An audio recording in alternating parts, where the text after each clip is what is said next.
So,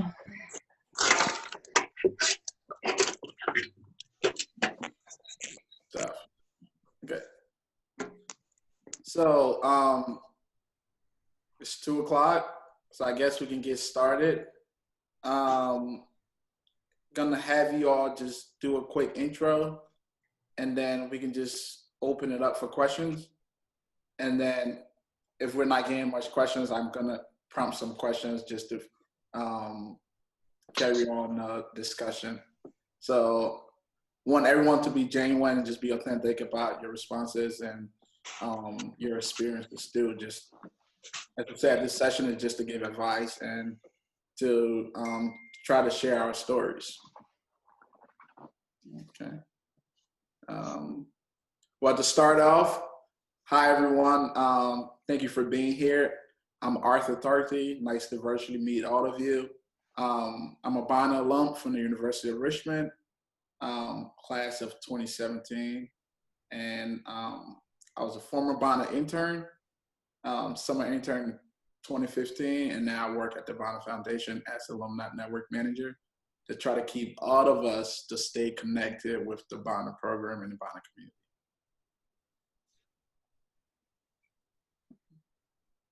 And next we'll go to Alex. Hi, everybody. My name is Alex Stein. I am currently the Community Relations Director at the Lantern at Morning Point Alzheimer's Center of Excellence. So I work with seniors. I went to Lindsay Wilson College, graduated in 2015, and I'm pursuing my MBA in healthcare management. My dog is going to bark, and I've got a cat in my lap, so I hope you all like critters. I currently live in Lexington, Kentucky, and I continue to serve the community through the Lexington Young Professional Association. So really excited to be able to share some of my experiences with you today. Okay. Natasha? Absolutely. Well, first of all, Arthur, thank you so much for putting this together and for connecting us all. I've definitely missed the Bonner Network in my few years out of college, but I was a Bonner at Rhodes College, graduated in 2016, and I'm now in Colorado Springs, and I run a startup accelerator called Exponential Impact. Okay, thank you. Tim? Hi everyone, my name is Tim Kremrig. I am an Oberlin College Bonner alum, graduated in 2012. I served as a Congress rep and a senior intern while at Oberlin for the Bonner program. And I currently live in Boston, greater Boston area, where I serve as an assistant director of community service programs at Northeastern University. So I manage community engagement programming for service fairs, volunteer events, ASB, the traditional sort of community service stuff. Okay. And Chelsea? Hi, well, yeah, again, thank you, Arthur, for putting this all together. I think this is great for our future graduates here. But I graduated from Earlham College in Richmond, Indiana in 2010. In some ways, it seems like forever ago, and in other ways, it seems like it was just yesterday. After I graduated from Earlham, I went back to Philly, where I had done one of my summer service projects at the Children's Hospital of Philadelphia. And, you know, that experience just reinforced to me that I wanted to be more at the bedside of inpatient care instead of from more of a clinical psych perspective. So I went back to nursing school at Drexel University, graduated in 2013. And I got a nursing residency program in Virginia, and I was there for a few years before becoming a travel nurse and ending up making my way back here to Santa Barbara, California. I've been an obstetrics nurse. Obstetrics and high-risk OB is my specialty.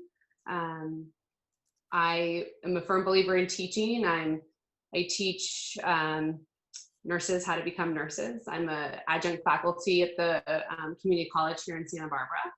And I also am a floor nurse and work in the trenches and in this crazy COVID time. So I'm serving in the best way I can and continue to, but I'm just looking forward to seeing how everybody's roads led them here. Thank you.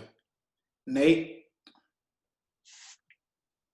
Yeah, before I introduce myself, I just want to do a quick moment of solidarity for all the folks who are participating in the movement in whatever capacity that may be, that's going on to hold police systems accountable for the brutality against Black and brown bodies. So my name's Nate Stewart. I am a current PhD student, got my master's in educational policy. I was a teacher in Detroit, a middle school science teacher. And yeah, I work on how teachers engage themselves in justice-oriented and equity-driven work. And I'm happy to be here talking with you all. I don't know if we have any future teachers in the audience, but I am passionately engaged in recruiting people into the profession. So I'd love any questions related to that. Thank you, Nate, for that. Who we have? Morgan? Yeah, so my name is Morgan Stacey. I am a Berea College alum from the class of 2017. I am currently a fourth-year veterinary student at Lincoln Memorial University in Harrogate, Tennessee. And my specific passion in veterinary medicine is access to care. There are just so many communities out there that there are just so many barriers that don't allow them to have access to affordable, high-quality veterinary care. So that's my passion. And so I'm hoping in the next year, if everything goes well and graduation doesn't get pushed back because of COVID, that I'll be a practicing veterinarian offering low-cost, high-quality services in Appalachia. Thank you. Kaylee? Hey y'all, I'm a Berea College alum, class of 2017 with Morgan. I currently live in Louisville, Kentucky. I just graduated from law school in May. I'm currently studying for the bar, it's behind me. And I'll be starting work as an attorney with the Louisville Metro Public Defender's Office in August. And my passion is criminal defense, criminal justice reform, and I'm happy to be here. Thank you, Kaylee. Larry? Thanks, Arthur, and thanks for putting this together. Thank you, Nate, who I met at the Bonner High Impact Institute back like 6 years ago. Way back, Larry. Way back in the day, way back in the day. But my name is Larry Helsham. I'm an Allegheny College grad, class of 2015. Currently, I'm a government affairs manager at the Greater Pittsburgh Chamber of Commerce, and I do local and federal government affairs. But while I was at Allegheny, I worked at the Crawford County Juvenile Probation Office, did my summer away at Teach for America. And really what I do now is local and federal work. Previously, I worked for Senator Bob Casey as his special assistant and did a little bit of work on his campaign managing the politics in Western Pennsylvania. So I think that there's a lot of work that can be done at the policy level, and I think that Bonner has really instilled a commitment. Everything, and whether or not it's direct service, I've found in my sort of adulthood and post-college that indirect service, if you work it right, can feel really good as well. Thank you, Larry, for that. I do see other Bonner alumni in here. Emily and Michael, you guys want to introduce yourself? And also, I'm gonna slide through. If I'm missing any other Bonner alum, you can just raise your hand, or you can just unmute yourself and introduce yourself as well. Yeah, hi, I'm Emily. I'm a Bonner alum from Center College, class of 2014. I currently work at Notre Dame of Maryland University in Baltimore as the Director of Service and Community Engagement and also the Bonner Director there. So in the pipeline.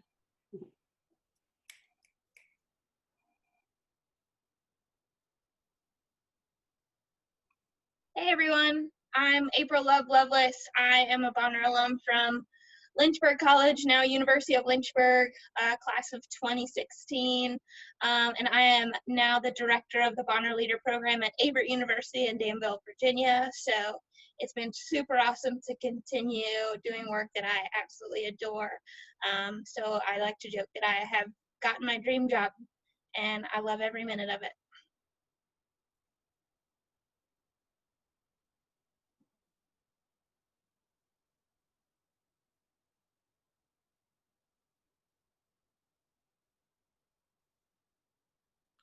Are we missing anyone else?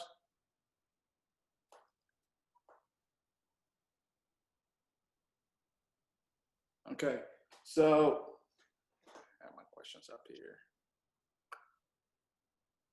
Oh, I have my co-facilitator.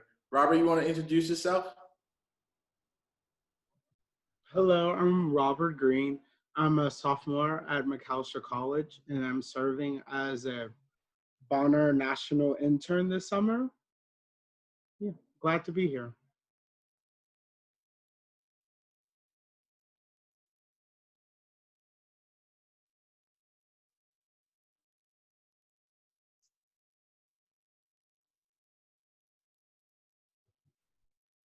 You're muted. We can't hear you. Having some technical problems over here. Just a second.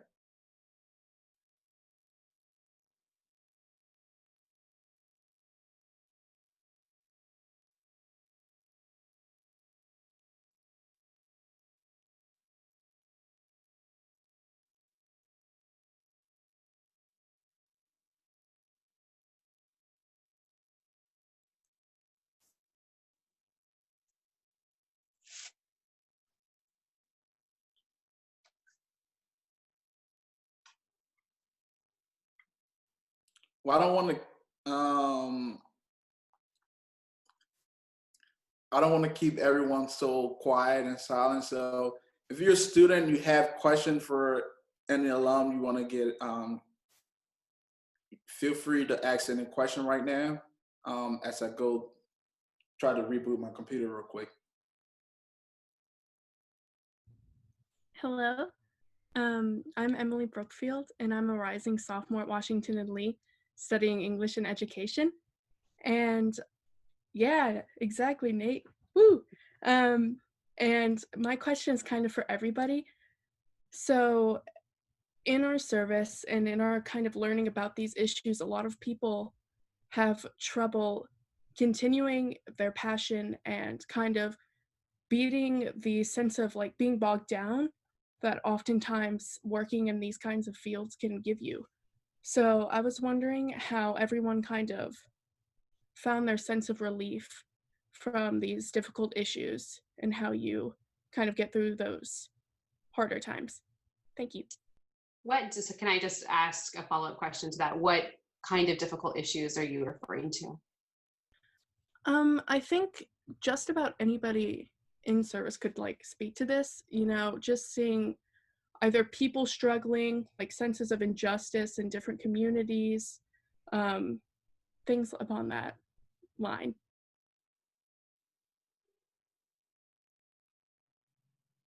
Well, I'll jump in if you don't mind then to answer your question.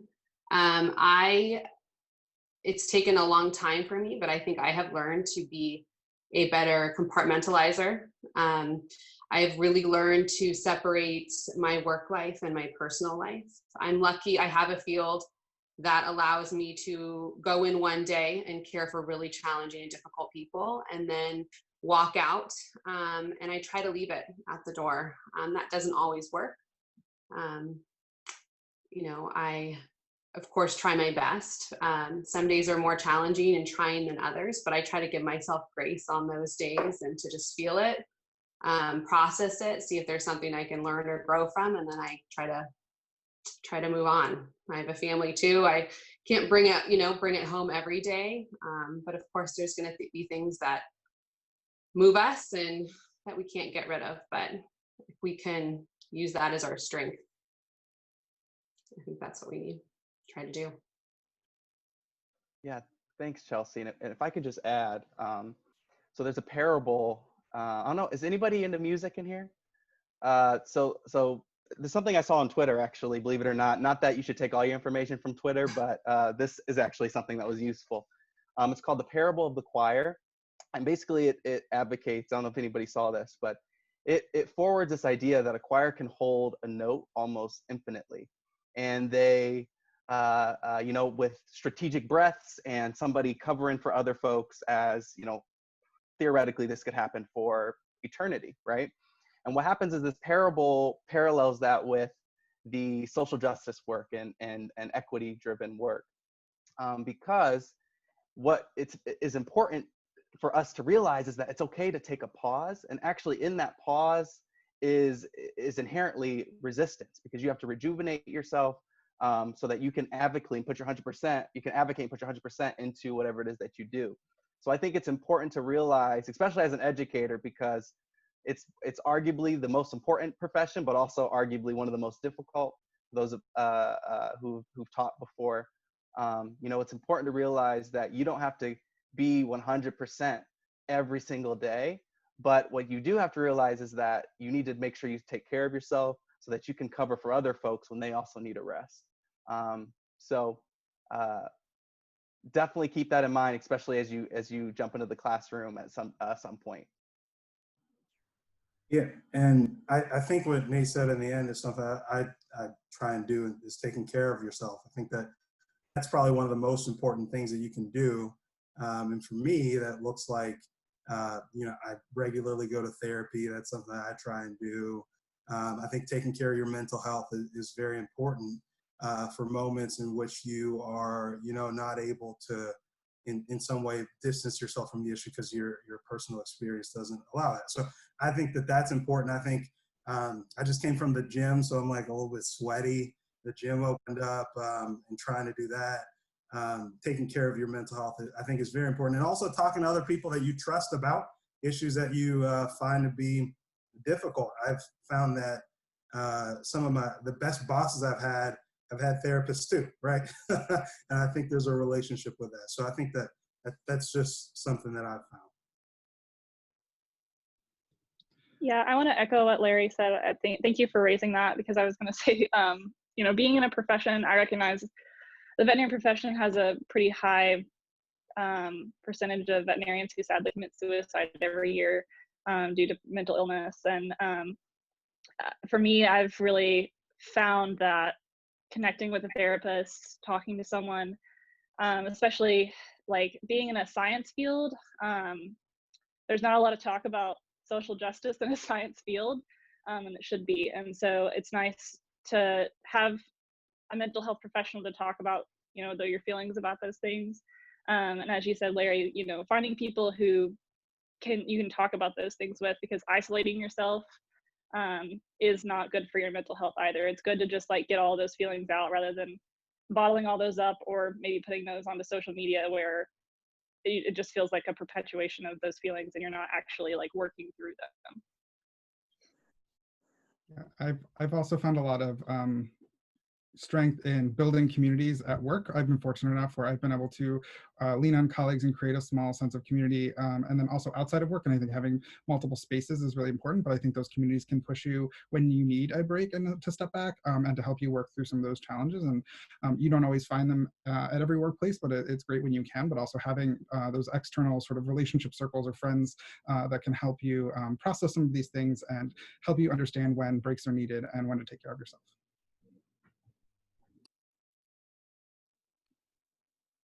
Yeah, I could not agree more with what was said. And the only thing I'd add as well is that I think in my experience too, is that there will be days when your best isn't enough to meet the goal you had set out on the day that you wanted to reach it. Just because that's not enough doesn't mean that you aren't enough as a human being. And understanding that dichotomy is you'll continue to work towards your goals. Sometimes you'll have great days, sometimes you'll feel defeated, but that doesn't ever change the fact that you as an individual are enough and have a lot to contribute and can take time for yourself as well. I definitely agree with everything that's been said.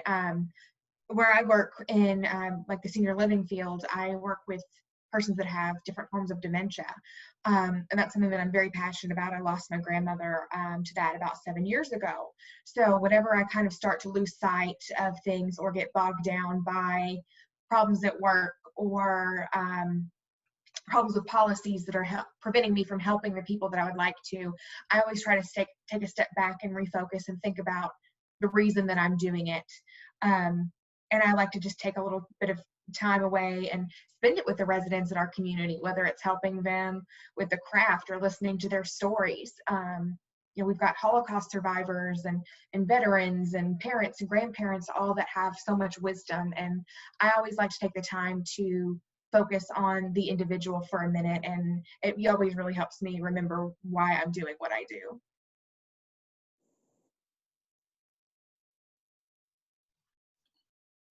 So I just I have a question for you all. Life is full of transitions, right? Whether it be moving from undergrad, going to graduate school, or like trying to land their first job or transitioning from that job, or like becoming parents, right? So how have you all managed with transitions?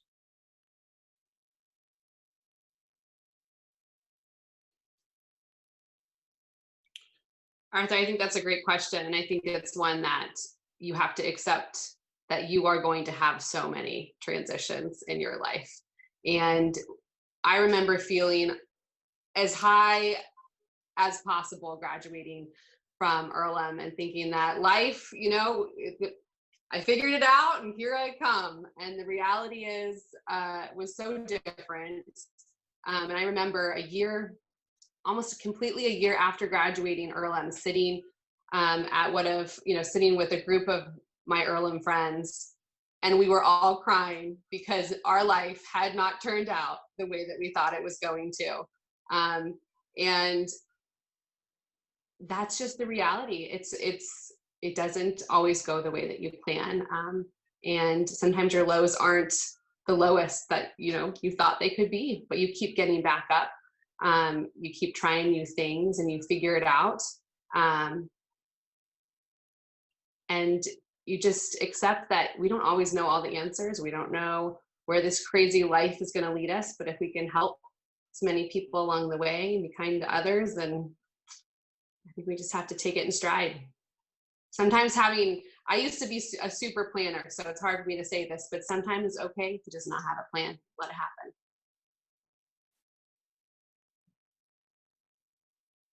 Yeah, I really agree with everything Chelsea said. I was a super planner. I used to tell people I was too type A for my own good. And I would just be hyper focused on planning the future and planning things. And I ended up in a completely different place than I thought I would be in. But it's also it's a better place than I thought I would be in. So I think it's important to not worry about failure so much. And I hate to be generic, but you miss 100% of the shots you don't take. So sometimes you just have to do it, and it's scary, and just fake it till you make it. If you look confident doing something, nobody's going to question it. Just roll with things and take it in stride and with grace, and be open to things that are scary. When I worked at undergraduate admissions, I would always tell students it's more important to know what you don't want to do than what you want to do, because the universe has a way of putting you in the path and at the point where you're supposed to be if you set yourself up for that and you're open to it. So definitely have a plan, figure it out, but I wouldn't get too attached to it if I were you. Yeah, I think I wasn't a planner, and then I became a planner, and then I had to walk myself back from being an obsessive planner. I think that's I heard you and I was like, oh yeah, that's true. I think for me, one thing that has helped me in transition is seeking guidance from people who are older than me, that have had some of the similar experiences as me. So whatever you can do, and I think as you get older, it becomes a little bit more difficult because people aren't willing to help too many old people who don't know what they're doing. But as you're young, I think if you find mentors that you can talk to, and I think that this is a good forum for that. So if you see somebody here you want to talk to, we're all here because we're willing to talk. I think you reach out to people and you say, hey, how did you manage the transition between college and a job? And I think that I don't remember how that happened, but I will tell you that I don't remember how that happened, and it sucked, and it all became better. So that's one thing that I think helps with transition is finding mentors to talk to, and then having some type of plan that you can go to, and just kind of throwing that plan against somebody else is always good. I think in transitions we tend to isolate ourselves, but I don't think that you should isolate yourself, because somebody's gone through it. Somebody's had parents who supported them to help them through it. Some people have not had parents who have helped them through it, and they've made it through it. So I just think that there's good people who have had a wide array of experiences that can at least serve as a sounding board for you in your transition.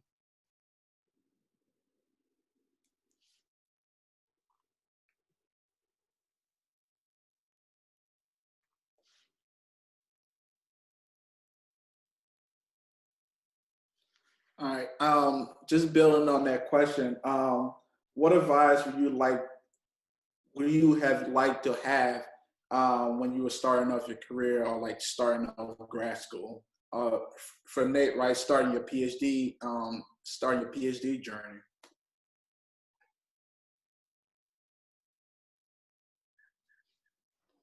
Yeah, so specifically for graduate school in general, I guess I'll talk about, and please feel free, anyone else who is in a program or has been in a program, feel free to add.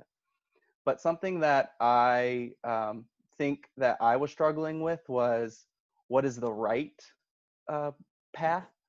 And I think that was the wrong mindset, right? Like trying to figure out, should I go into policy? Should I go into curriculum? In my particular case. And I think what I should have framed it as is, where am I going to be most useful for advocating in spaces that have historically excluded Black and Brown people. And that was my particular framework that I wish I would have known beforehand. And again, I think folks have to kind of do a deep dive into what they're passionate about and what's going to make them happy. Because you are going to spend, I have, what is this? I'm going in my 4th year into my PhD work. So, you spend a lot of time thinking about these issues.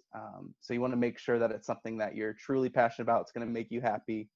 Don't necessarily worry about the right decision. Think about, this is something that you're really this is your life's work, basically. So that's what I would tell folks thinking about graduate school is think about what you want your life's work to be, which means until you die, right? And then go for it, full speed.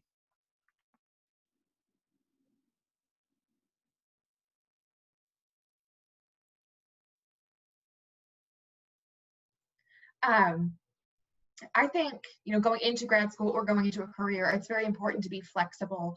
Everyone here has been a student leader in some capacity throughout your service.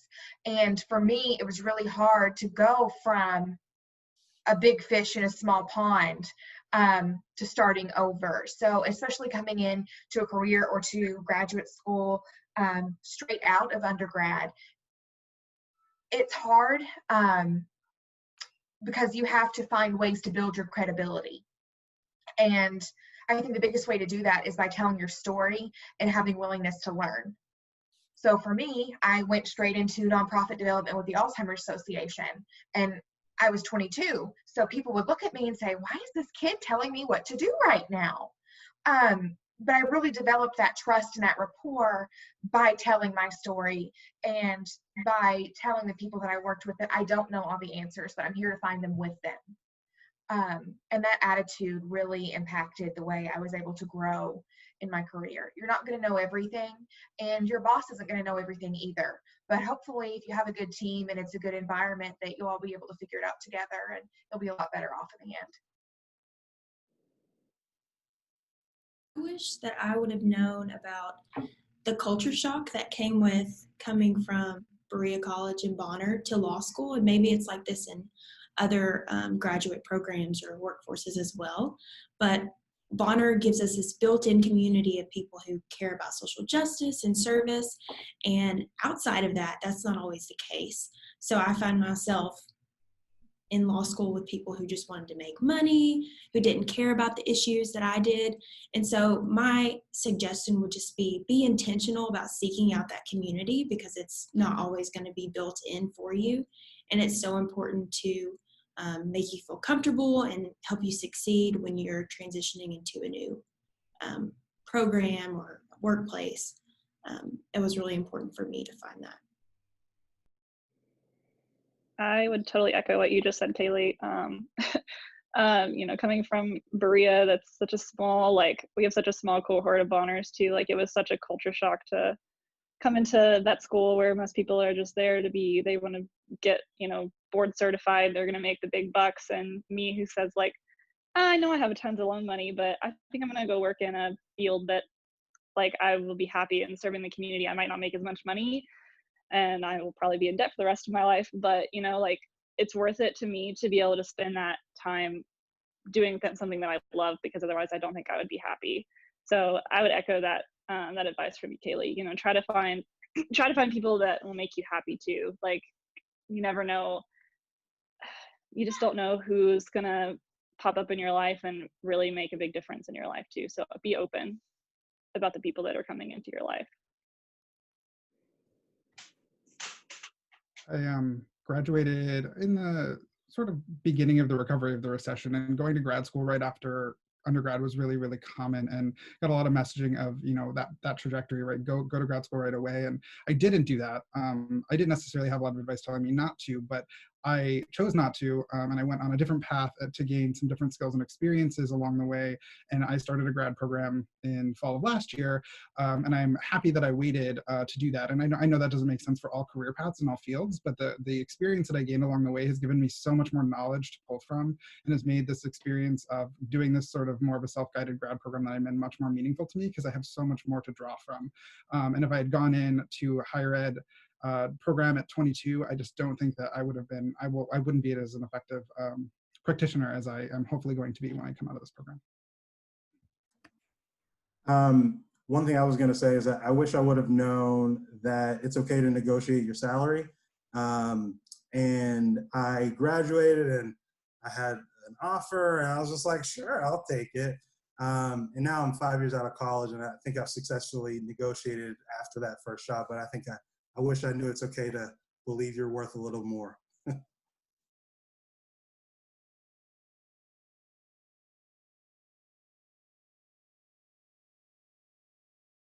think someone posted, is it Sarah? Sorry if I'm mispronouncing your name, but a person asks, how did you build a connection to the community you moved to after school?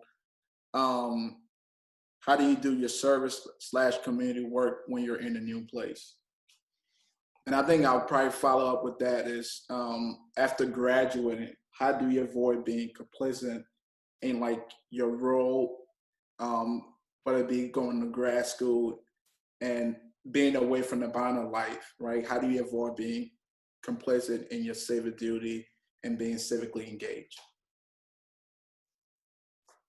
I can jump on that one real quick as well. So I went to school in Memphis, stayed there for a year or two, and then moved to Colorado Springs about 3 years ago. And I'd say that, you know, whenever you start something new, a new job, a new city, whatever that may look like, it's an opportunity to reset habits or re-engage old ones.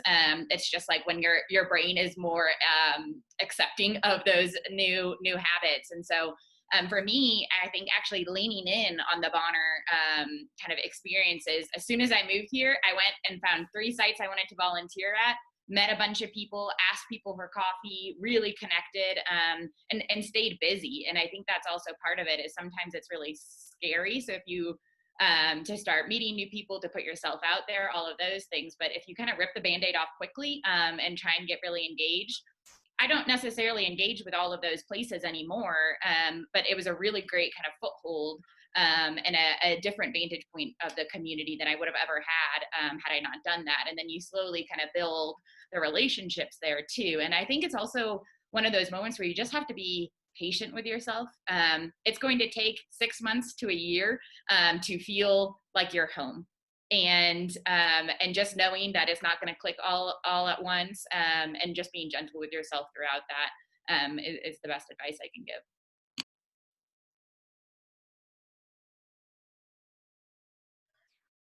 For me, I moved from my college town, which is in Columbia, Kentucky, and my first apartment there, my neighbors were cows.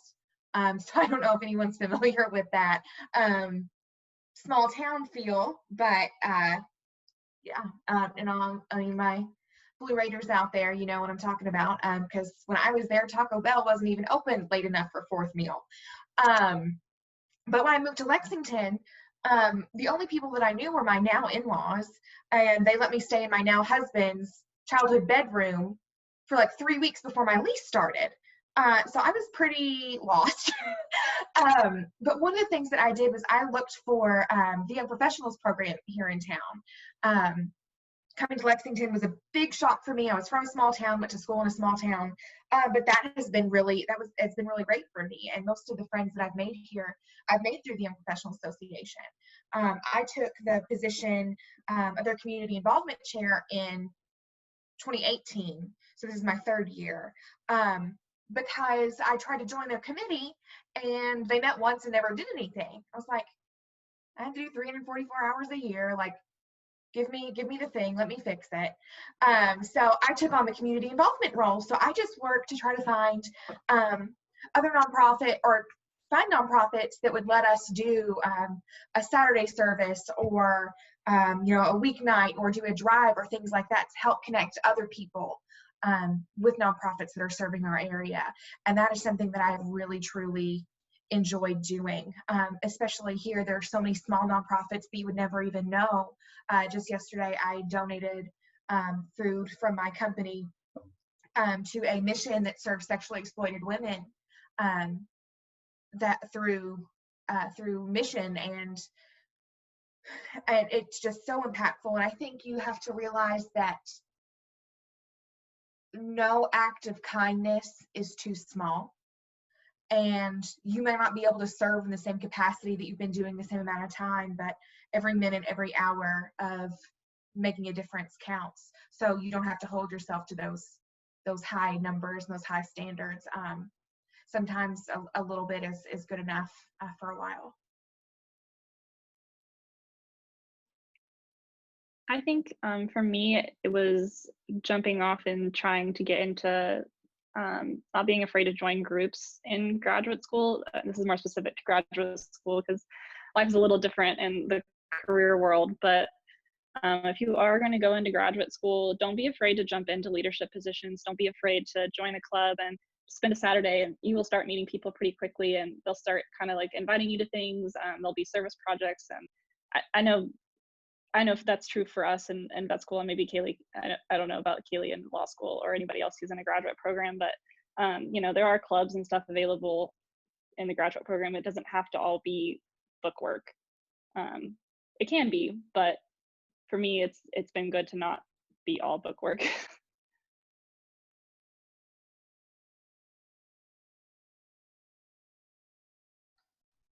I would also add, anytime, especially if you're going into a place that's very different from the like demographic situation or geographic location of where you actually grew up, it's very important for you to do a deep dive into the history of the place that you're going to be spending time in, right? I think history is one of the most powerful tools in understanding not only inequity, but also understanding the power and resolve of people in various places. So if you end up going somewhere, definitely do some research, a deep dive into some of the historical moments in that particular space.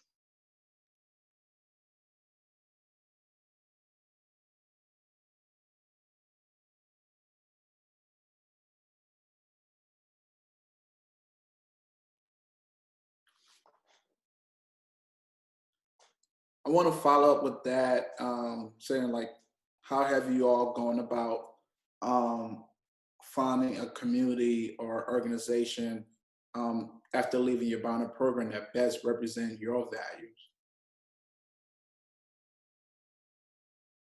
Because I know it's like transitioning from like being part of the Bonner family and being close to your cohort, or just like the Bonner staff, and then going on your own, like trying to find that community that shares similar values, or that would challenge your values to become even better. It's like that was hard for me too. It's like just transitioning out of college. So how have you all like wrestled with that, or like find a way to carry on those Bonner values?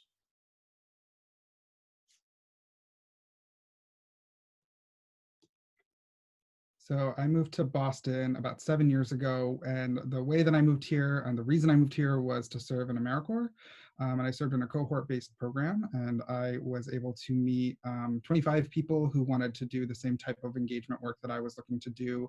But I also had an opportunity to interact at orientation and a couple other events throughout the year with folks who were serving in other positions and other community organizations across the city. And being part of that cohort program and being connected to the AmeriCorps network in that way, I know that, you know, it's a service opportunity that you do post-grad, but it was able to provide that network for me when I moved to the city. And it was really, really great because we had folks who were from the state of Massachusetts. We had folks who were coming from all over the country. And I was able to get together regularly with them to talk about our work, but also to socialize. And I have become friends with several of those folks and actually live with one of my former AmeriCorps friends now. So that was able to provide a sort of a community and a network when I moved to a completely different city.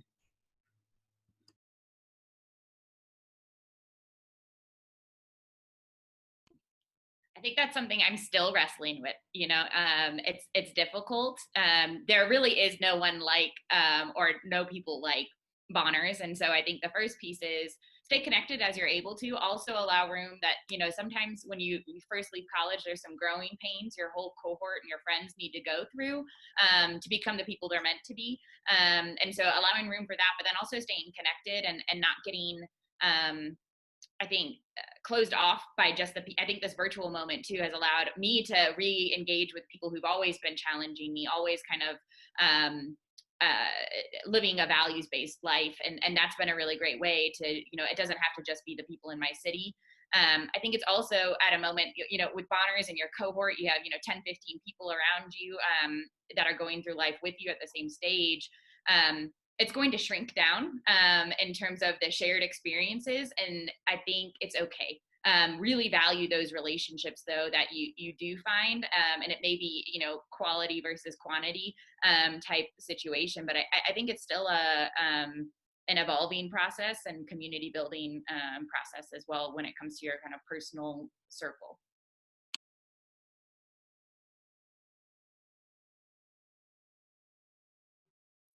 And we have 2 questions in the chat. First one from Janet. She said, is there something you wish you had done in Bonner or college that you now realize would have been very valuable for you?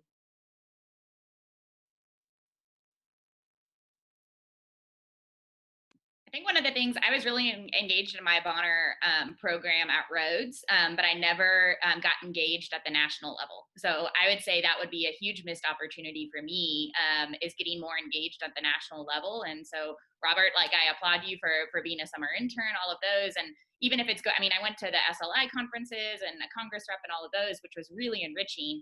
But I wish I had engaged more on that national level.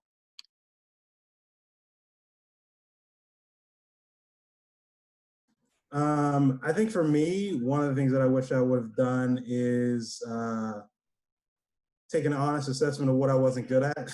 Because I think college gives you the opportunity to sort of fix things in a way and you have time to do it. Whereas like adulthood, you have to pay your bills. You have to like do a bunch of other things. So the space, the runway that you have for error is just a lot shorter. And I think that that's like one of the big things. Not to say that like, not to be, you know, it's an honest thing that to have shortcomings. And I think I wish I like probably went to the Learning Commons and said, I really actually do need help scheduling, right? So I think that that's what I wish I did.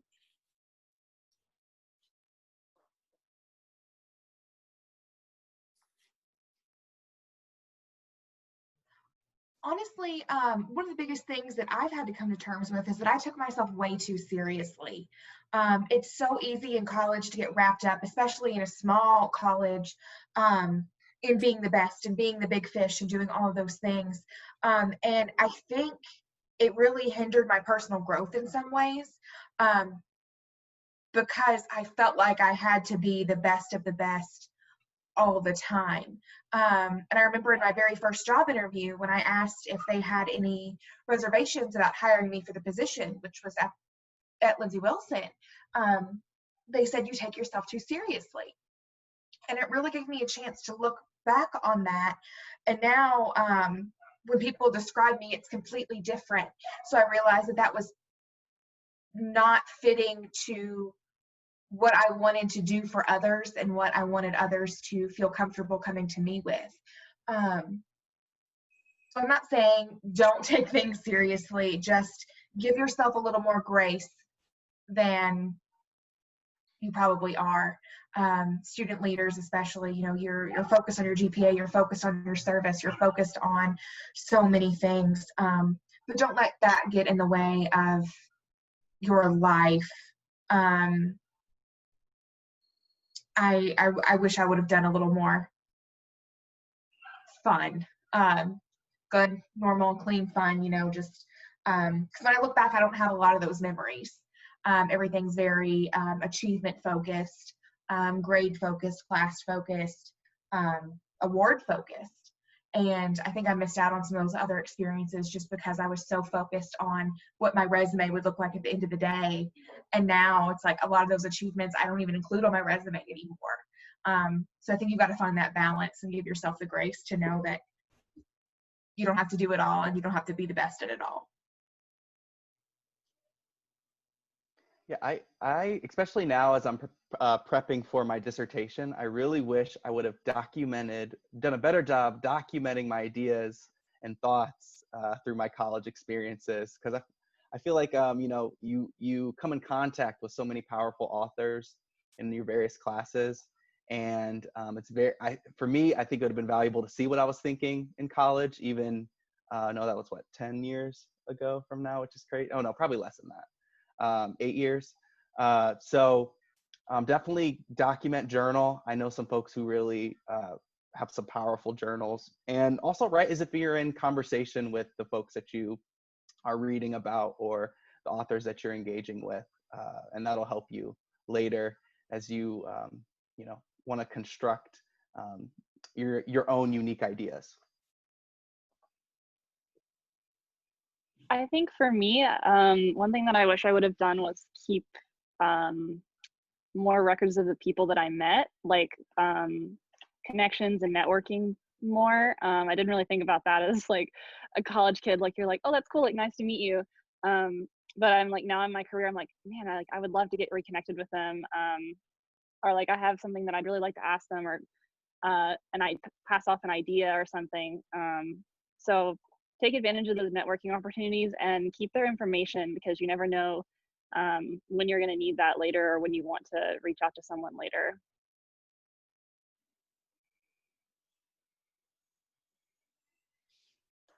Definitely. Have another question here. Rosa Ramirez posted, a lot of speakers have been mentioning that building community, but what did that look like for you guys? I guess just probably referring to after Bonner. Well, not, you can never get rid of Bonner, but like once you graduate from your Bonner program.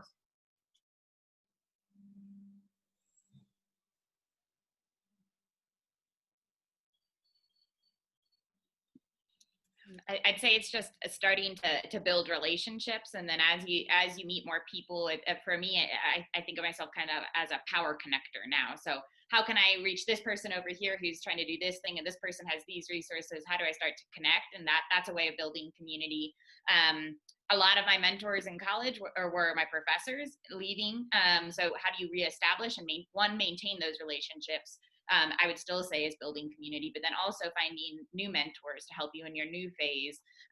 One of my colleagues coined this phrase called friend tour.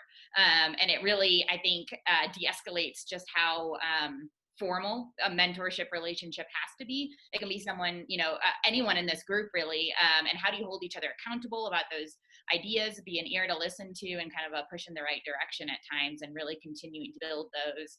Be on the lookout for other people and how you can connect them to additional resources and additional people, and bring people in your fold. I think it's also around talking across difference.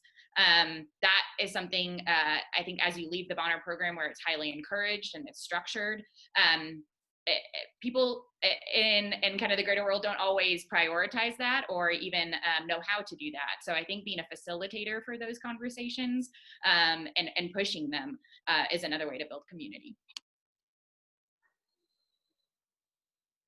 I think everything that Natasha said was really good. And I also think that one of the things that I did was just sort of try to figure out how to have honest conversations with people I didn't know, right? I think that helps to actually get to know somebody and know whether or not you want them to be a part of your community. I think that it's very easy to sort of, go and find friends, but I think it's harder to find people you really want to be close with. And so I think you just, and when you graduate, I think it becomes a little blurry because you meet people networking, and then all of a sudden you're interested in your work topic, but like they may not care about things that are near and dear to your heart. So I think trying to bring yourself fully in everything that you do helps to sift through people that you may sort of just encounter and just happen upon a friend that you may not really want to be a part of your community. So just having those honest conversations, not from a viewpoint of has to be really like deep. You shouldn't be getting deep with everybody, but just having people that you know what they stand for.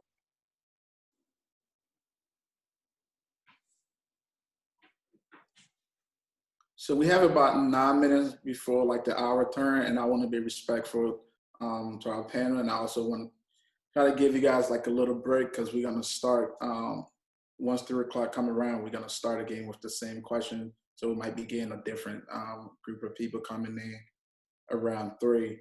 But before we do that, I just want to ask a quick question regarding like securing finances, because like as Bonner, we like to help people out. We like to think about the greater good, but then we also have to be financially stable too, and like to allow us to really maximize like our capabilities and like outreach and stuff like that. So in your experience, what have been the biggest challenge with respect to making financial decisions? Thinking you know what you're doing. I thought I had things figured out. I'm like, I got a job, I can do this. And then I got a credit card offer, and then it was downhill from there. So I probably made some of those mistakes later than some people do. I didn't really start, I was really out of college already when I kind of, thought I had it all figured out. Again, don't take yourself too seriously. Don't be afraid to ask for help, and being able to really find the distinctions between what you want to put your money towards and don't. Really prioritizing what you can live with and without, and still finding ways to give. Where I worked in a nonprofit, I was around a lot of people that could give substantial amounts. But even if it's $5 here or there, or you are more capable of giving your time or your knowledge, do that and the rest will come. I think for me, talking about money was never something we did at home. It was just like, it just happened. So I really didn't, I really don't, sometimes now I don't have good spending habits, but I think just taking an honest assessment of where you're at. When I graduated, I didn't know that you had to have like a deposit, and that was just like a whole new thing to me. And I was like, I'm going to move to North Carolina. So, and I figured out I had to take a loan out. But I think just, again, talking to people that have been through it and have a similar experience as you about stuff like that is so important. I would talk to a mentor, what are benefits, right? Like I always just have my parents' insurance. And what should I do with my 401k? I don't know what investments are. I think that those things are important, and there's a lot of resources online. And I think that just hopping on Google and just like admitting you don't know something and just looking it up. I really think that so many people do not admit that they don't know things, and then they don't look it up. But I feel like, especially when it comes to finances, it's really important to do that, because you may not be in a position like other people are, where their parents are able to support them in a certain way. Like I was not. So that's my advice. Someone mentioned earlier about negotiating your salary, and I just wanted to add in there that you can also negotiate scholarships if you're planning on graduate school or professional school. That advice was given to me, and had I not known that, I never would have sent that email that was like, hey, I really want to go to U of L, but I'm going to need some more money, basically. And I ended up with a full scholarship here and graduated debt-free. So know that you are worth negotiating, and don't be afraid to make that offer, because it obviously is a financial benefit to get some more scholarship money. I will Speaking also of say, negotiating, go sorry. ahead, Morgan. No, go ahead. So, No. I was going to say, negotiating your salary and contracts and things like that. Things that people don't tell you is that you can negotiate more than just money. And so take advantage of that. Like, not take advantage, but like, if there are things that you know that you want in your contract, like, it's okay to negotiate those things. It doesn't always have to be about the money. It can be about that if you want time off, like if you know that you need time off to spend time with family, like, negotiate for that. And I think that it's more than just financial, but it helps with your emotional and mental health as well. So just know that. Yeah. I was also just going to add real quick, treat yourself as well, right? You deserve it. And don't listen to these folks who are like, you don't waste your money, blah, blah, blah. Yes, it's important to save and be responsible. But I remember, so Berea students, a lot of us come from low socioeconomic status backgrounds, which maybe even all of us would be more accurate to say. But I remember I slept on a mattress that was just on the floor for a long time, never had a bed frame. So when I was a teacher, I had my first salary. I went out and bought like $1,000 bed, and I was like, oh, this is what it's not like to get a nice sleep, right? So definitely treat yourself with the money. You earned it. Still be responsible. I'm not saying go blow it, at the casino, but definitely don't feel guilty for spending money on things that you need, or donating to powerful causes as well. Yeah, I was going to echo what Nate just said. When I finally got a stable salary and I was seeing how much money I could save, I was saving instead of making sure that everything that I needed or wanted was here for me. So make sure that everything you need, you're buying and not pushing off because you want to save more money. And then again, treat yourself because you do deserve it. You've gotten what you have now, and you deserve to spend that money and do the things that will fill you up in ways, both donating, purchasing things, going places. Do it. Thanks, Tim. So it's 2:57 right now. So I think we can take like an 8 minutes break. We're gonna start at 3:05 just so you guys can take a restroom break and get some water, and then we can start at 3:05. Also, there are other cluster going on with grad schools and national partners too. So you can feel free to join those other sessions as well. Thanks, everyone. Thank you.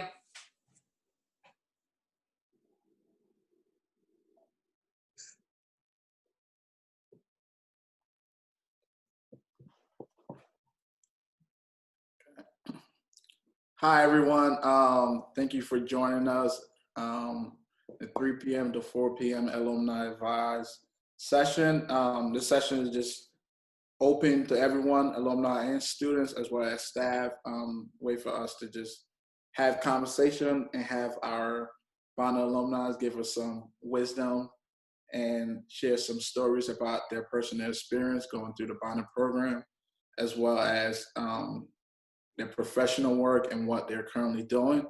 So please feel free to ask questions in the chat. We're gonna get started by just going around and having, if you're an alumni and you're part of the panel, you're gonna introduce yourself, and then after that, any other Bonner alum that is in the session right now, we would love for you to introduce yourself and tell us what you're up to right now.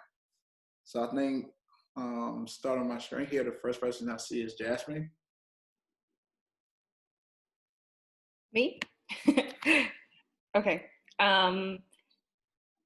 My name is Jasmine Ringel. Hi, everyone. I am a Berry College Bonner Scholar alum from 2017. I graduated in 2017 and then soon thereafter went on to work at the foundation for about 2 years, and now I'm at the UVA Frank Batten School for Leadership and Public Policy in pursuit of my master's in public policy.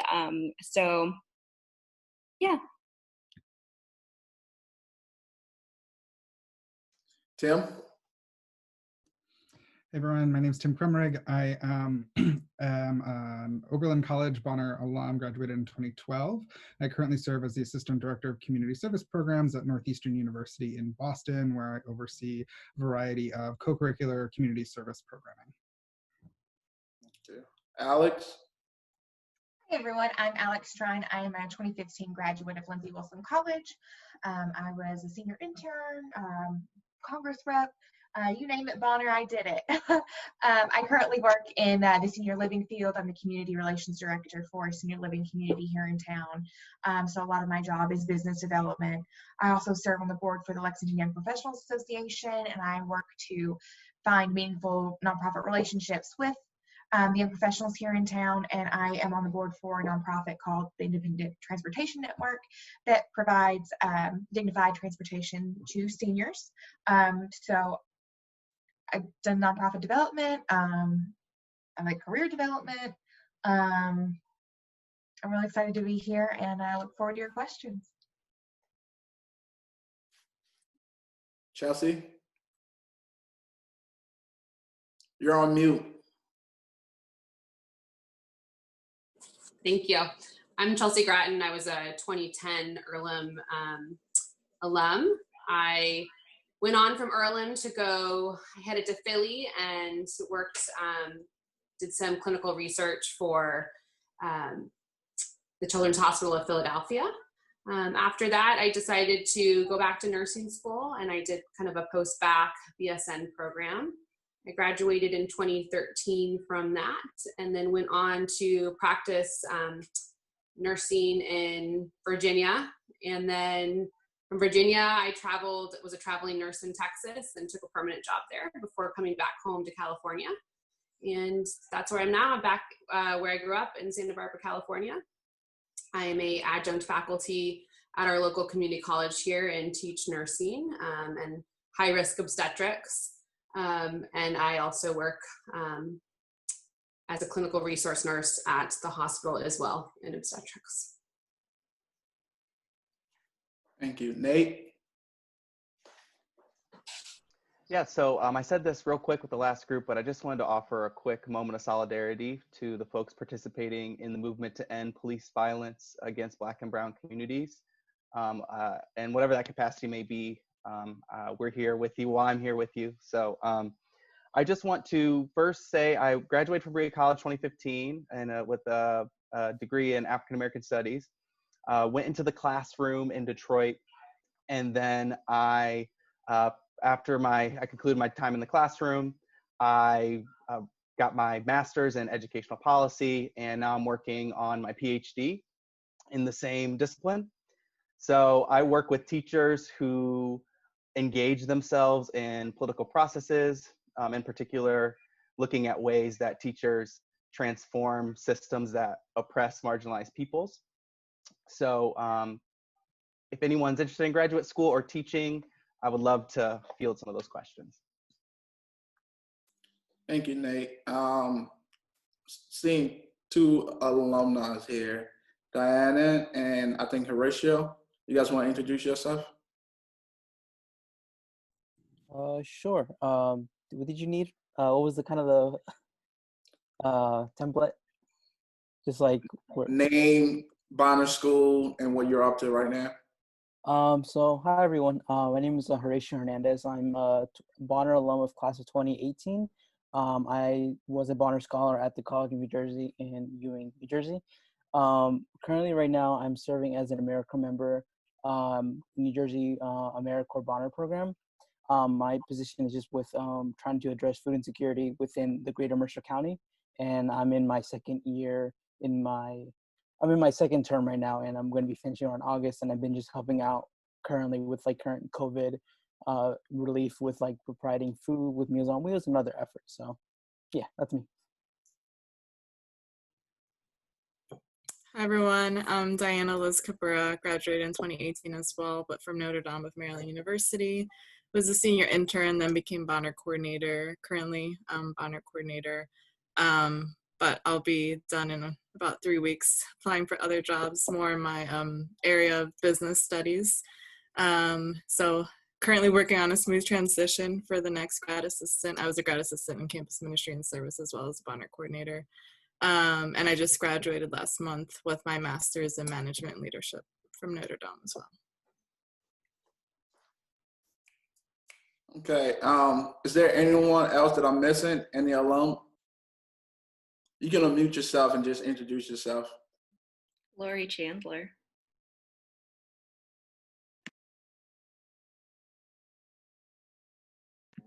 Okay. I'm working on it. Sorry, friends. Here, I guess you want to see my face too. And that's not it. But that is. I'm Laurie Chandler. I was in the original Bonner class at Berry College in 1991, graduated in 95, and have been serving in various roles in leadership with Bonner Scholars at the college since 1997. So we are embarking on year 24 in June. So thanks for letting the old lady join you. Thank you, Laurie. So we're just gonna get, oh, I'm sorry. I forgot to introduce my co-facilitator, Robert. Hello, I'm Robert Greene. I'm a rising sophomore at McAllister College. I'm double majoring in history and women's studies. And yeah, I'm glad to be here. Thanks, Robert.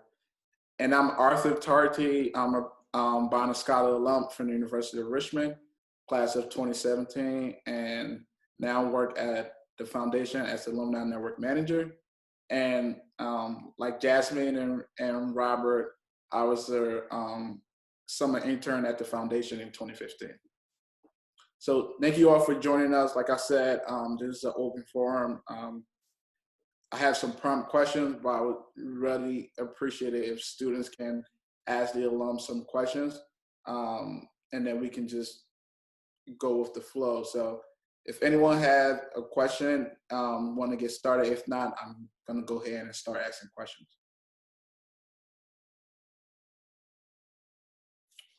Okay. So my first question to the alumni here is, what are some of the ways you have leveraged your Bonner experience when pursuing to apply for opportunities, and how did that set yourself apart from other candidates? Hi, everybody. My second job out of college was with the Alzheimer's Association. That's actually where I did my summer of service between my sophomore and junior years with Bonner. I stayed in touch. I still volunteered at events, drove all over the state of Kentucky to keep participating in events. So when the position came open, I was talking to the person who had been my site supervisor. She was leaving to pursue a new opportunity, and I said, can it be me? So I applied for that, and it was that intern experience and that service experience that really set me apart, especially at such a young age, to already be so familiar with the organization and to be so passionate. It made a huge difference in my career path.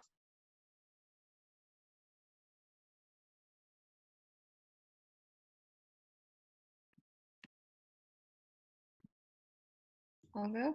Jasmine, you want to go? Go ahead. Yeah.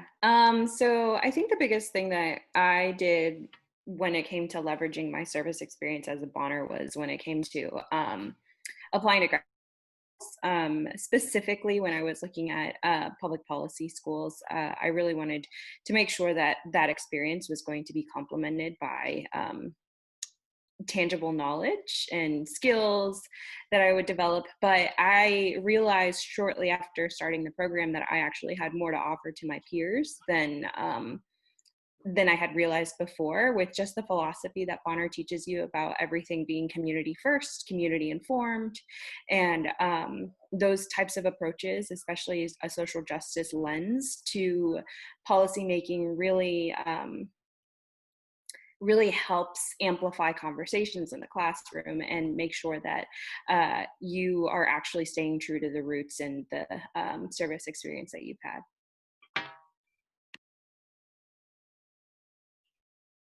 As someone who was hoping to stay in the higher ed network after I graduated from college, I leveraged the Bonner network itself. I stayed in touch with the folks who I had worked with at the Bonner Center at Oberlin College, as well as some of the other folks that I met through my experience to sort of help build confidence in my skills and abilities as being a younger person trying to go into higher ed, but also figure out opportunities and look for support in how to navigate the sort of job application process and connections at other universities and insider knowledge on what universities may be like because they have bigger networks and connections beyond just Bonner.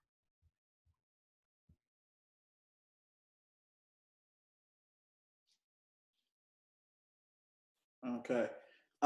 So I know I asked this earlier in the first session, but what advice would you have liked to have when you were starting off your career or grad school? Nate is in his PhD program, so he talked a little bit about that. So I appreciate if Nate can start off with. Yeah, happy to.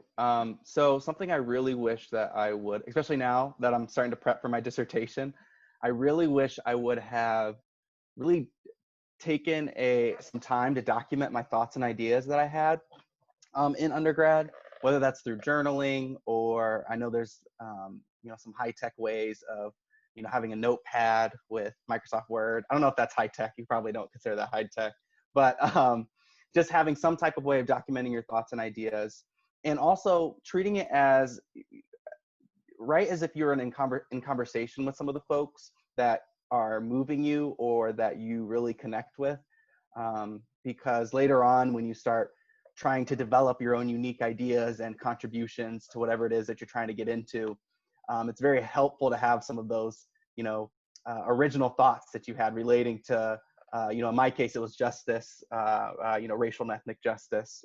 So definitely think about ways to document your thoughts, because those are definitely going to pay off later on.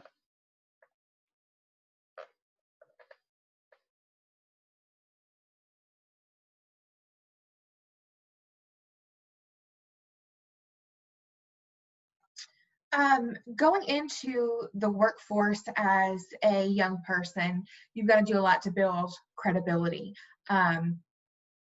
For me, I started my work with the Alzheimer's Association at 22.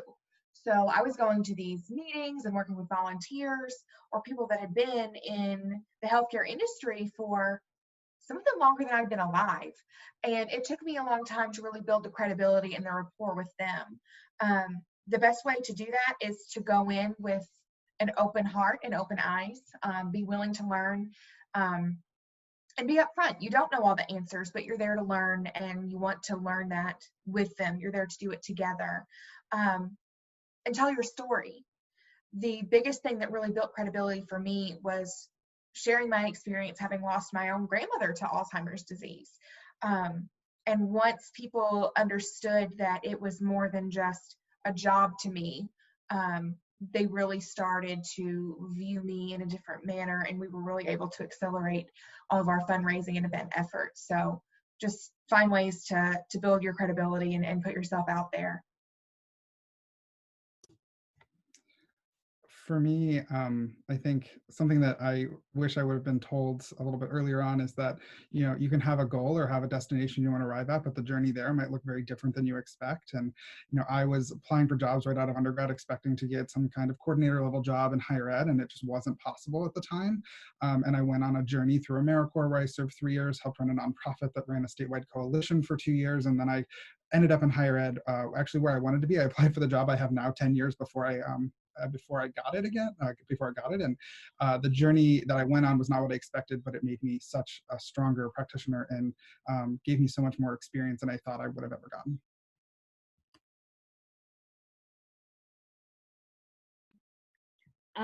I wish that I had someone that told me when I had just graduated that it's okay not to know what exactly your pathway is.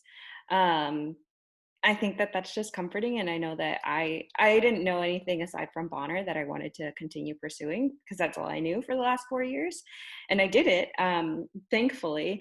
But I think I think it's definitely okay if you're in a place where you're a junior, if you're going into your senior year, if you don't know what you want to do, that's fine. I didn't realize what I wanted to do until maybe 2.5 years after I graduated. So it comes with time, and it comes with a lot of getting into new circles that you might not have known about. So for me, that was getting meeting city planners and housing activists in Trenton and the Central Jersey area. So I think that it's good to kind of comfort yourself with that mentality. Something else too I forgot to add is the power of networking. If I hadn't had those connections with the Alzheimer's Association, no one would have been willing to take a chance on me. So, always put your best foot forward and be aware of who it is that you're interacting with, and be willing to connect yourself with them and then connect them with other people. One of my favorite things now is going to networking events and someone says, oh, I'm looking for an accountant, and I can refer them to my friend, or they're looking for a realtor, or those things. And having that kind of network is very important. Of course, your knowledge and your skills are very important to any job. But if you don't have someone willing to give you the opportunity to take that chance, especially as a young leader, it's going to be a lot harder. So just be willing to put yourself out there and meet people, and make sure that they see the best version of you.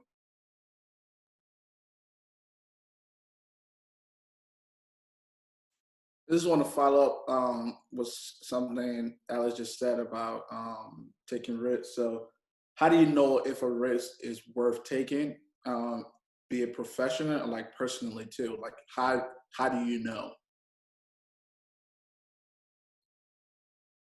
You don't. Something we talked about a lot in the last panel is kind of planning and being flexible. And I used to be too type A for my own good.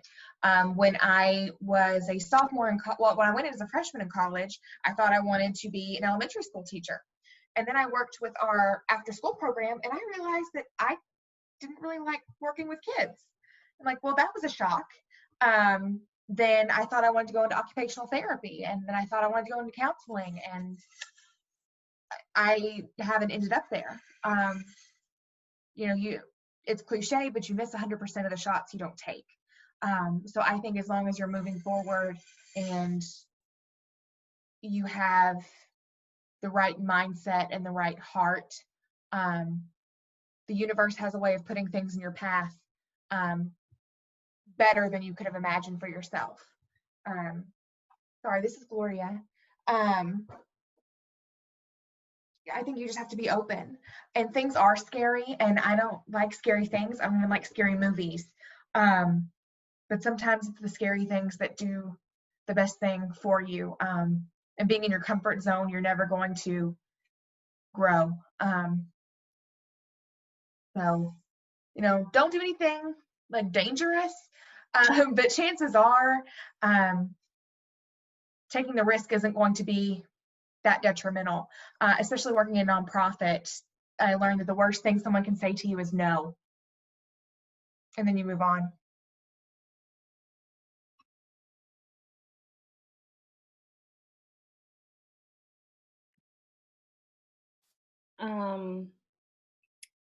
I have to agree with Alex in that you don't know when a risk is a risk that's worth taking, but I've learned that if it feels right initially, you'll get affirmations as you go that it was the right choice for you. So for example, me going off to pursue a professional degree was a risk within itself. Financially, I was giving up a salary, a consistent salary, and I was going back to kind of scrubbing it like I did in college and just being a poor college kid again. But I think it was much more, and especially knowing the very tense racial history at UVA and in Charlottesville, that put a big kind of anxiety on me as a woman of color coming into that space, from spaces that were much more embracing of my identity. been in Bonner for the last 6 years. Everyone is all social justice, racial equity. And so it was very different, but what comforted me was knowing that there were people that wanted folks to come into the battle, essentially, with them. Is they put it, when I went in and I was still deciding, someone at the school said, we know the reputation that our community has. We just hope that you're the kind of leaders that run towards problems and not away from them. And I knew that that was where I was supposed to be, I was going to be a leader that ran towards problems. So you get those signs, you know?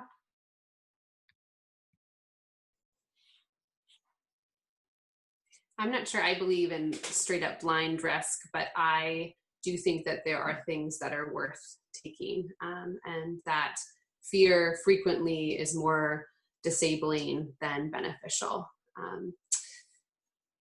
And I think understanding what's causing that fear, I think pros and cons lists are great if that kind of thing works for you, hashing things out. And especially since I work with life and death every single day, there's very few things that I think scare me now. And really just kind of reminding yourself what truly is the worst case in this situation, and not being afraid of it and being like, all right, bring it on. If that's what happens, great. If not, oh well, lesson learned. We're not going to do that one again. Let's move on. You have to take risks to move anywhere.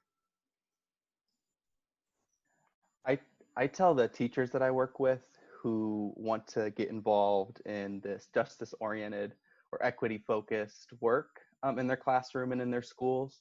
And one of the things I always say is it's important to take risks, but don't take risks alone. We are stronger together, and that's another cliche, Alex, but you know, it's true, right? There's power in numbers, and if you organize support around each other, then dominant forces that are looking to continue their oppressive structures can't get us. So I think actually what's going on right now is a good example of that. So. And something else too, I'm glad you said something else about what I said too, Nate, but surround yourself with people that believe in you. I'm my biggest critic, but I have friends, and luckily my husband are people that sometimes see more in me than I am capable of. So when fear kind of gets the best of you, it's good to have people that can be objective in your goals and be able to say, you're capable, you can do this, even when you're scared. I remember somebody told me once, if like your dreams don't make you want to pee your pants a little bit, they're not big enough. So sometimes you just have to have those people that are there to push you and help you to understand that, and that you know will support you whether you succeed or fail or find yourself somewhere in the middle.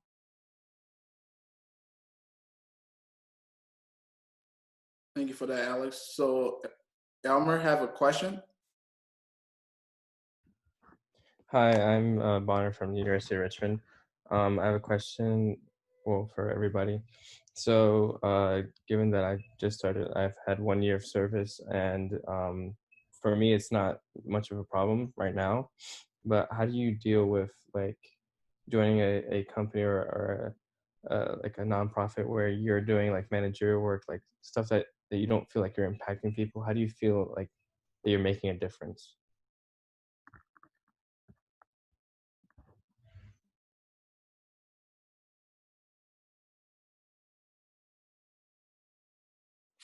I can answer that a little bit. I think the answer to that is to have a balance and to set boundaries for yourself. So for me, one of the reasons I will never leave healthcare from, you know, the bedside, because I love it there. Also, I think I feel the impact that I have daily. And as much as I love education, it gives me, diversifies what I'm doing. It kind of takes the intensity out of it a little bit, but it allows me to feel my impact in different ways. And I think you just have to realize the trickle down effect as well. You know, for me, sometimes when I'm teaching students, yes, I can have a direct effect on them, but I also try to remind myself that I'm training nurses to be better nurses so that they can help more people at the bedside as well. So for me, it's kind of a trickle down effect, and the paperwork aspect of it is with every job. And I feel like with that, at least you will,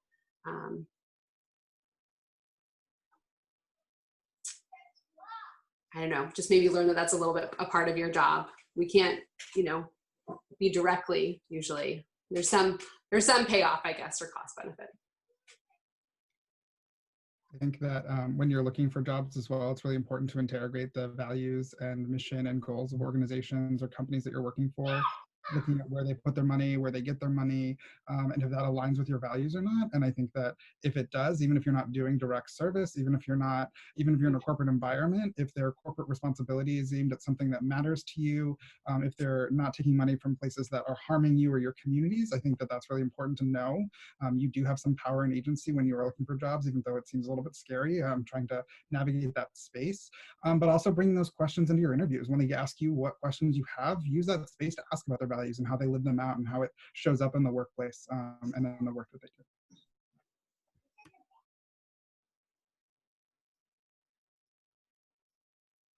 Tim, I think that's just a great point in general. And I was going to bring it up in the last session, but I think it's definitely noteworthy that when you work for an organization that you believe in and that is already doing things in the community, it's much easier for you to find your path, find a voice, find community, find all the things that you're looking for when you're already in a culture and environment that you know has is very aligned with your beliefs. And what you know where their money is going is very telling. Always follow the money trail. So I just want to add on that with a question for you all too.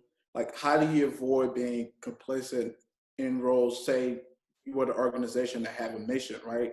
They're doing that mission and you see they're doing the mission, right?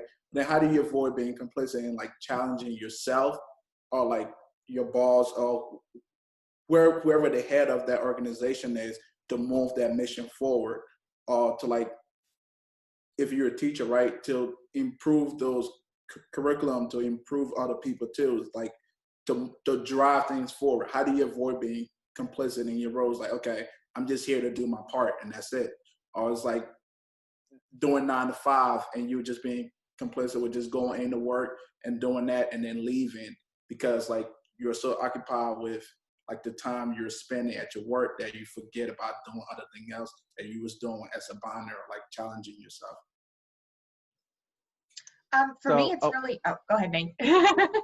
Oh, thank no. I was just going to say, I think it's important first to identify, get a gauge of how much social and political capital you have. So as my new teachers that I work with, I always say that, you are somebody who's new, but that doesn't mean that you need to be silent in all these spaces. I think Jasmine touched on this a little bit earlier, talked about good trouble, or I don't know how you phrase it, but I phrase it good trouble. Good trouble is making sure that you have a vision of why you're doing this so you can articulate that straight up, right? This is because Black and brown students are the subject of racism and marginalization in our society. So I am coming to you and discussing these issues because I want to see a difference in our schools. So being able to articulate this good trouble, I think, is important, but also understanding that, if you're a new teacher or if you're in certain social locations, then it's going to be, you got to be smart, you got to be strategic. Don't just be reckless, and make sure, again, you take people with you. For me, anytime I kind of get bogged down or, struggle to, see the bigger picture or, feel like I'm not doing as much service or doing as much for the community as I can, I try to take the time to invest in people.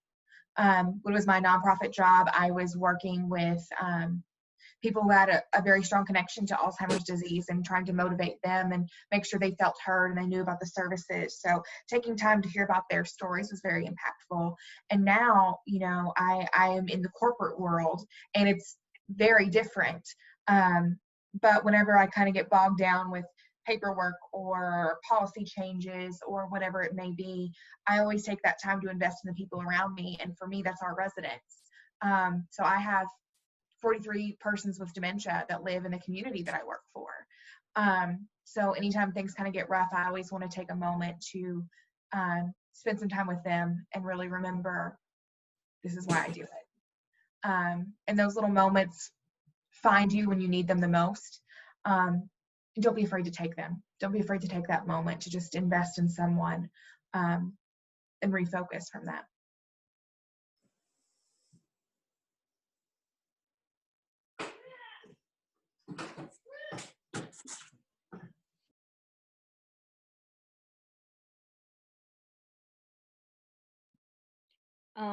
I would say too, don't be afraid to ask your bosses or whoever you work with to let you explore outside of your regular tasks and responsibilities, to either sit on the committees that you're really interested sitting on, going to certain community meetings that you're really into. I think that that's really important. And if your direct report really cares about your professional development, they know that if it's a passion of yours, then they should allow you the space to continue growing professionally in that manner. I had that luxury at Bonner where I was managing an AmeriCorps grant, but I also had the opportunity of going to go sit on coalition meetings and helping them figure out strategic plans for the city and whatnot. So I think that those are really important conversations to have when you first start a job, as to whether you have that kind of flexibility with your responsibilities.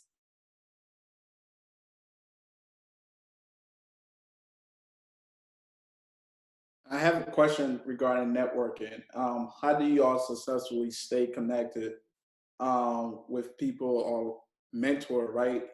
Or just someone that have influenced you who do not work in the same industry or live in the same area as you?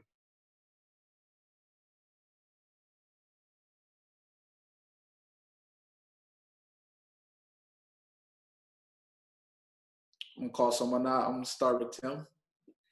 Yeah, so this is, I might just be fortunate in the fact that the mentors I have, so the folks who run the Bonner Center at Oberlin or currently work there, some of the folks from the AmeriCorps program, a nonprofit I worked for, when I don't see them for long periods of time, it's not that I think that either of us feel like we're neglecting our relationship, but we all have lives and we have paths. But when we reconnect, we're able to reconnect in an authentic and genuine way because of the relationship we built during that mentor-mentee relationship time period. And so it's being able to reconnect authentically when this time and space happens, and not just when you need to ask things, but when you want to, know how they're doing. And it's been a while, again, I'm fortunate that I went to college in my hometown, so I can, when I'm visiting my mom, can stop by the Bonner Center and just say, hi, how's it going? But then I can also send an email and say, hey, I'm looking for the support. What do you think? And being in the same field as some of my mentors as well, it's been a really interesting shift to see myself go from being someone who looks at them as mentors to also being their colleague at the same time. And I think there's a lot of power in that, and in realizing that they've helped you achieve what you were hoping to achieve when you worked with them as well.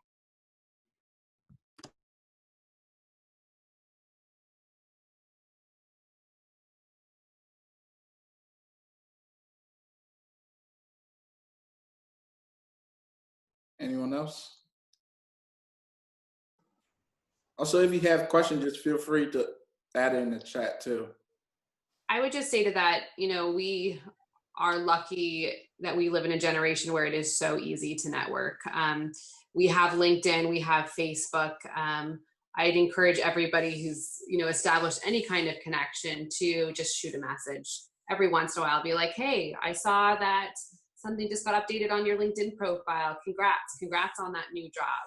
It doesn't have to be a lot. It doesn't have to be super serious, but keeping those connections just so that you never know. You just really never know when you're going to need to reach out to somebody, when, you're going to want somebody else's opinion. I have a big online, I'm a part of a big Facebook group for obstetrics, and we throw out questions all the time for how places practice and what's best practice and the latest research. And so things are always changing. It's great to know how other people are doing this. How are they handling these situations? In this time of COVID, it's been huge because we're all trying to put our heads together on how can we care for patients best, especially new moms and babies who are COVID positive and things like that, where we're really trying to work with, you know, people from all over the country. And when, you know, it's a really cool thing when it's used well, that we can really reach out to everybody and see, you know, this is how we're doing it in California, but how are you doing it in Jersey? Because maybe you have a better way, more experience where we can be doing this. And I just say, keep those doors open. Don't burn bridges. You know, that's really important, I think, for any job, for any career. Just keep those connections going. And we have two people that want to ask a question. Oh, well, thank you, Arthur. Hi, everyone. I'm Effie Aguilar. I'm a current Bonner Scholar at Wofford College in Spartanburg, South Carolina, and a rising senior. Hard to believe. But I guess this question that I have, and pardon if I stutter to articulate what I have in mind, I guess part of it relates to life after Bonner and Wofford, because at least my first 2 years, I didn't really think that I would get to this point of just 2 semesters and then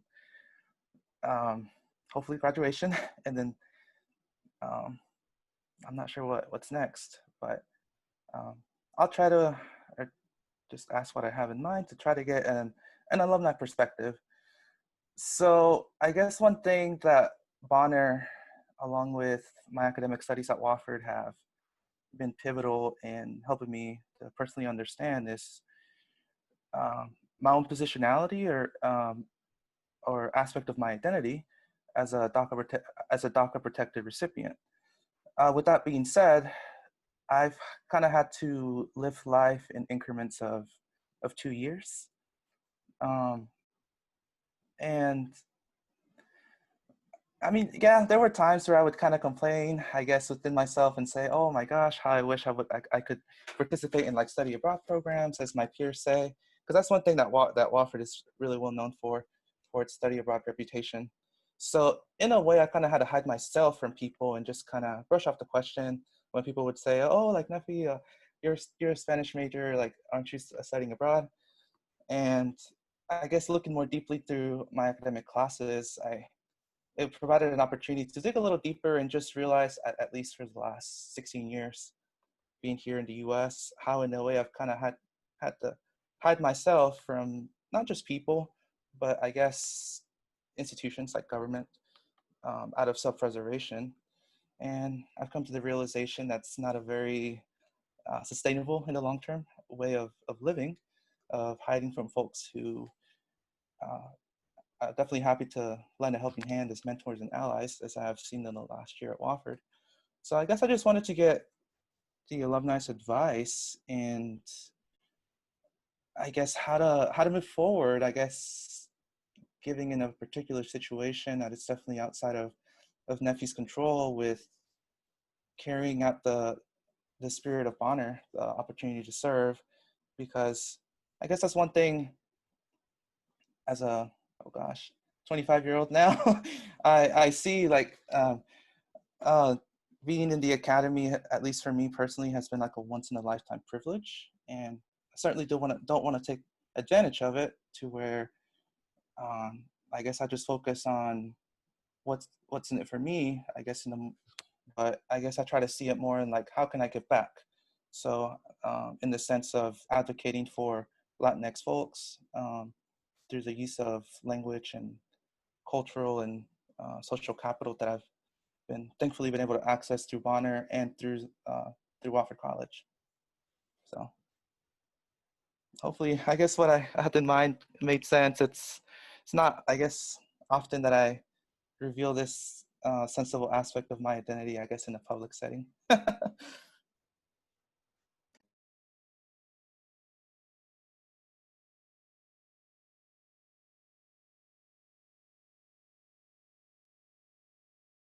Well, thank you for sharing all of that. And I think that is going to be what will propel you forward.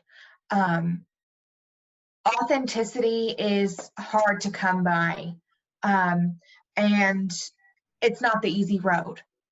So find that identity and find what you are passionate about and pursue it.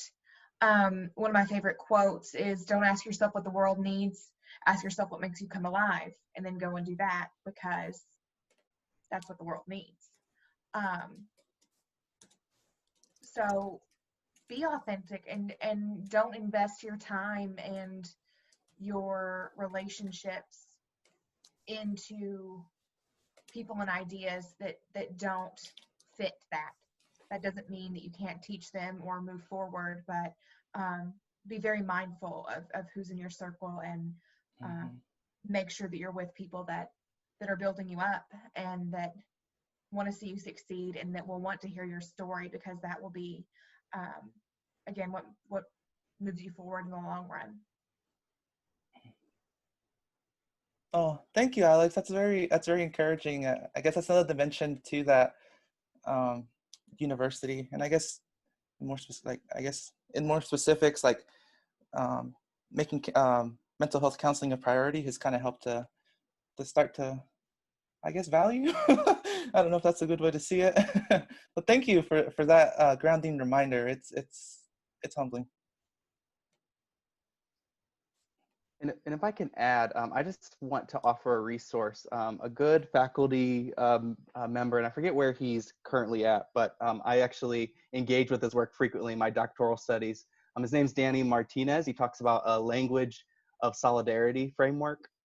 And basically, he has done research with Black and Latinx students, and talks about how some of their united understandings of language has led to really liberational outcomes, at least in educational spaces. So I don't know if that's something that you would be interested in, but it sounds along the lines of how we can collectively change some of the structures that place Black and brown people at the margins. Oh, thank you, Nate. And who was the author again? It's Danny Martinez. And the article I'm thinking about, it's called Imagining a Language of Solidarity for Black and Latinx Youth. Okay. Thank you. I will have to take a look.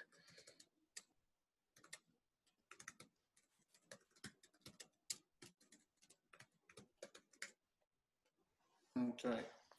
Colleen, you want to ask your question? You're on mute. Hi, my name is Carlania Estrella. I am a rising senior at State University, and I'm currently working towards possibly going to grad school for a master's in public policy. So my question is more, I'm a philosophy major. So how does your undergrad experience translate into your career that you're in now? If that even had to do anything to where you are now, like your actual degree. Yeah, that's my question. I studied geology, which is not at all related to education and higher ed in the same way. I had a really great professor who I actually didn't really enjoy my first class that I took with her, but when I sat down to talk to her about my future in life, I was leaning much towards education and Bonner related work than geology. And she sat down and reminded me that I came to school to learn and to grow and to challenge myself in how I think and how I approach the world, and that when I move on initially, I might have a more analytical lens at the way that I look at some things because of my geology training, but my capacity to do what I was interested in doing wasn't going to change because of my geology degree.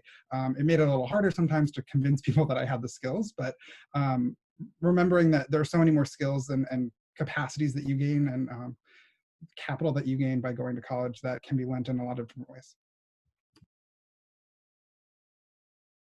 Yeah, those transferable skills are way more important. The ability to manage your time, to relate to other people, to be responsible for yourself, and just learning how you learn. Those kind of things you learn in college and things you learn about yourself, for the most part, are going to be way more valuable to you in the workforce than a lot of the actual content that you learn. Especially as service leaders, you're exposing yourselves to so many more things in the world, and you're expanding your horizons, and you are learning about issues in the community that a lot of communities aren't comfortable talking about. And those things are going to be way more important to you. Yes, I use my degree in a lot of ways, but not in the typical way. I have a major in psychology and a minor in theater. So I'm very comfortable with public speaking and relating to people, and it's helped me kind of analyze how they think. But again, it's not necessarily using my degree every day in the traditional sense. Thank you so much. I also have a degree in the traditional sense. I studied political science in undergrad, and I had a minor in women and gender studies. I think that they've informed a lot of the ways that I look at the world, myself, and society, and kind of the approaches that I take now to public policy. But sorry for the dog. But I think that the biggest thing is that my undergrad experience taught me was how to be a really good, concise writer. And I can't tell you enough how much of a valuable skill that is nowadays with being concise, especially now that people's kind of bandwidth is very small and you need to kind of get information in really quickly, very condensed. That's a very valuable skill that I'm sure that your philosophy classes are teaching you and that you're exercising regularly. So I can't stress enough, build up those writing skills because they're going to be the most marketable thing that you can have coming out of school. Yeah, absolutely. Thank you so much. And I know, especially since I'm going, well, hopefully, fingers crossed, into public policy work. Yeah, I'm going to be emailing you later, but I already see those skills that I've learned in philosophy, even though it has to do with like Aristotle, but like how it translates into my writing skills. So yeah, absolutely. Thank you so much. So we have just about 5 more minutes before the session ends, and I want to be respectful of our panel's time. So if anyone have one last question to ask.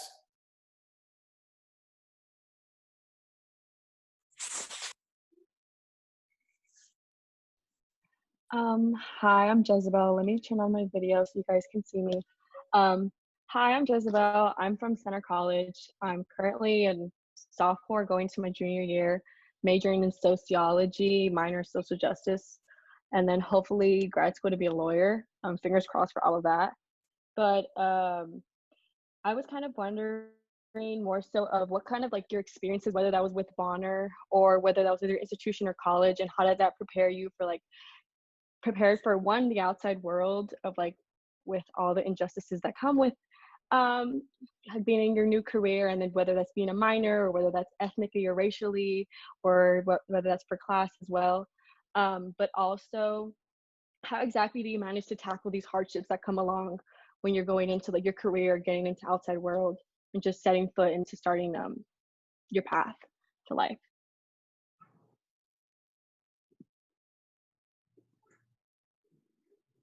I might comment on that. And I would say, you know, one of the things I loved about going to college is because I felt like I finally were surrounded by people who didn't have that perfect life growing up. I was around real humans who cared about the world. And I believe that if you're here right now and that you're a Bonner, you're that person too. And you will soar when you graduate, because that's just the kind of people that you are. And you're going to take that diversity that you have, and you're going to make whatever environment that you go into it, you're going to make it better because of it.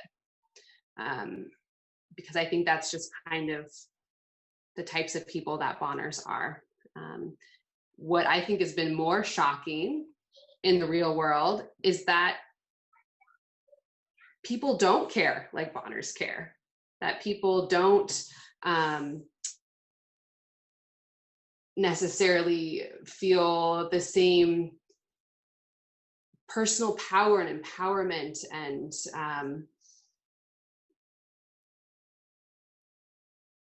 the benefit of having a voice. And I think, I don't know, I have to believe, and maybe that's just me being overly positive, but I believe that all of you have that. I think that if you're where you are now, you're going to take it wherever it is, and make whatever niche that you have something better. You're going to push that organization a little farther. You're going to challenge their current boundaries. You're going to make them better. And yeah, there's going to be a lot of ups and downs and turns, but you're going to take them in stride. And I think you all will do great. Just stay true to your heart the whole way through.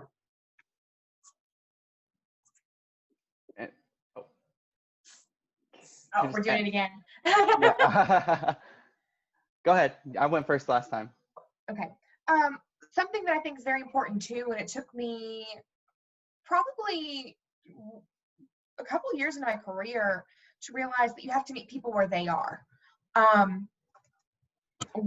As student leaders, as Bonners, you know more about a lot of social justice issues and a lot of injustices going on in the world at whatever level you're serving than a lot of people. So you have to meet them where they are in order to help them grow sometimes. And maybe that's just somebody coming to you and asking questions. It's an uncomfortable conversation. Or just understanding their background and where they came from. Finding that base of credibility and finding that trust to meet them where they are and help move them towards where they need to be. And then real quick, because I know we're at time, you asked about folks who identify within racial or ethnic marginalized identity groups. So remember, find your affinity groups. Remember, institutions of higher ed are the products of land theft, colonialism, and enslavement. So you really need to find ways to dismantle that as a part of the institution. And then finally, also don't beat yourself up. It's going to be exhausting, but definitely take care of yourself. I just have a question. Would it be okay if all the alumni can put, like, whether that's their email or anything on like the group chat? So if any of the students here want to get in contact with you guys for later, that'd be great. Yeah, and you can also find them. I was going to say that too, so that's just a great segue. You can also connect with them on Bonner Connect, which is our alumni network platform.